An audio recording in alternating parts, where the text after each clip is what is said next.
दोस्तों, मित्रों और साथियों, हिंदी आलोचना की जब भी हम बात करते हैं तो चाहे पत्र पत्रिकाओं की बात करें, चाहे आलोचकों की बात करें, चाहे विश्वविद्यालयों कॉलेजों के प्रोफेसरों विद्वानों की बात करें। अगर पत्र पत्रिकाओं की बात करें तो बहुत सारी पत्र पत्रिकाएं हैं।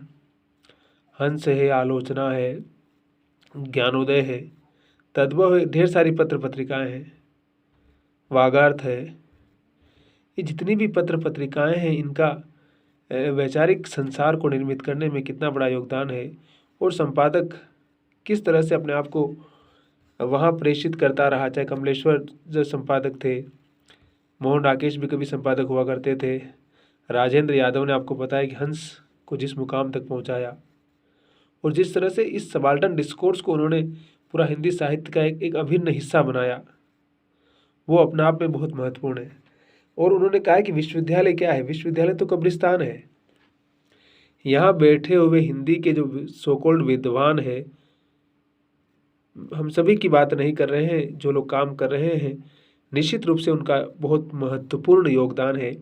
लेकिन बाकी जो लोग सिर्फ और सिर्फ घटिया किस्म की राजनीति करते रहे और अपने चेले चपाटों को नौकरियां लगवाने के अलावा उन्होंने सारी उम्र कुछ भी नहीं किया, और महिलाओं के साथ दुराचार करने से लेकर के उसकी एक बहुत लंबी कहानियां हैं।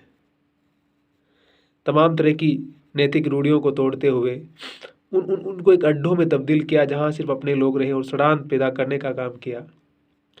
इसीलिए जब विश्वविद्यालय इस तरह की स्थिति में पहुंच जाते हैं, जब डिपार्टमेंट इस प्रकार की परिस्थितियों के शिकार हो जाते हैं, तो उन लोगों से आप क्या ही उम्मीद करेंगे कि वो साहित्य का और समाज का भला करेंगे?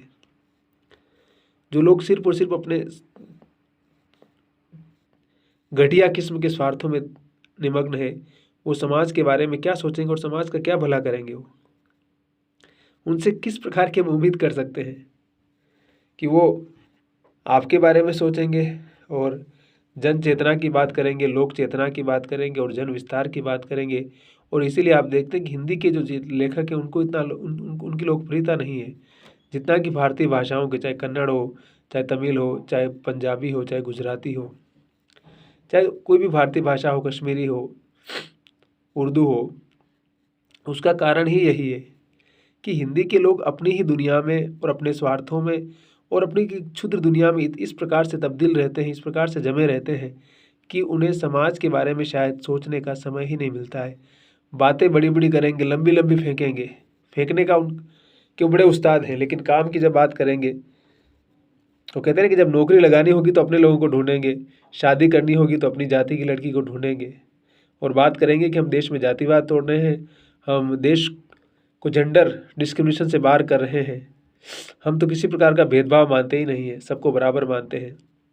लेकिन वही लोग जब कुछ ऐसा करना होगा, ऐसा कोई सामाजिक और महत्वपूर्ण डिसीजन लेना होगा, तो अपनी जाति और अपने लोगों को देखेंगे कि वो नौकरी उसकी लगवाई जाए। अपना है ना यार, ये शर्मा जी है, तिवारी जी हैं, गुप्ता जी हैं, इनको लगाया जाए भाई, बाकी लोगों को लगा क्या करना है। और उनके मन में जो बाकी जो तरह जो जो दूसरे वर्ग से, दूसरी जातियों से आते हैं, उन लोगों के प्रति अकूत घृणा भरी हुई है। उनसे मन ही मन बहुत घृणा करते हैं। वो लोग कहते हैं कि ये लोग क्यों बढ़ रहे हैं, ये तो इनका काम तो गंदगी साफ करना है, घर की नालियां साफ करना काम है इनका, ये लोग पढ़ लिख कर क्या करेंगे? और वही लोग कहते हैं कि हम हिंदुस्तान को महान बनाना चाहते हैं। अब उनकी महानता की कहानी और उनकी महानता की दुनिया को समझ सकते हैं आप। तो इस समाज को बदलने के लिए कहीं ना कहीं सेक्रीफाई करना पड़ता है। और गांधी इसीलिए महान है। गांधी को हम ऐसे लोग नहीं मानते कि गांधी ऐसे ही है, उन्होंने ज़िंदगी जी। बुद्ध, महावीर, जिसकी भी बात कर दीजिए, शंकराचार्य की बात कीजिए, गोरखनाथ की बात कीजिए, आप मीराबाई की बात कीजिए, तुलसी की बात कीजिए, कबीर की बात कीजिए, जो लोग कहते हैं कि जिनकी ज़िंदगी और जिनके कहने और कथनी में अंतर नहीं था, उन्हें बहुत सारे त्याग और बहुत सारा सेक्रीफाई करना पड़ा। और जो लोग सिर्फ झूठ मूठ के अपनी एक दुनियादारी बना करके समाज को सुधारने का ढोंग करते रहे, उनकी बात नहीं कर रहा हूँ। चाहे राजा राम मोहन राय की बात कीजिए, तिलक में तमाम कमियां थी, लेकिन उनका कंट्रीब्यूशन बहुत है, ऐसी बात नहीं कंट्रीब्यूशन नहीं है। मालवीय जी की बात कीजिए, अबुल कलाम साहब की बात कीजिए, आप ऐसे कई सारे नाम हैं। स्वामी विवेकानंद जी की बात कीजिए, स्वामी विवेकानंद जी को, हमारी पीढ़ी को और हमारे नवयुवक नव युवतियाँ जो साथी मित्र हैं, हमारे विद्यार्थी हैं, मैं उनसे ज़रूर कहूँगा कि उनको ज़रूर पढ़ा जाए, उनको समझा जाए। अगर स्वामी जी को समझ गए आप तो समझिए कि हिंदुस्तान को समझ जाएंगे, पूरी दुनिया को समझ जाएंगे और आपका दिमाग अपने आप खुलेगा कि आपको कैसे सोचना है, समाज को के चिंतन को किस प्रकार से जारी रखना है और जीवन को कैसे बेहतर बनाना है।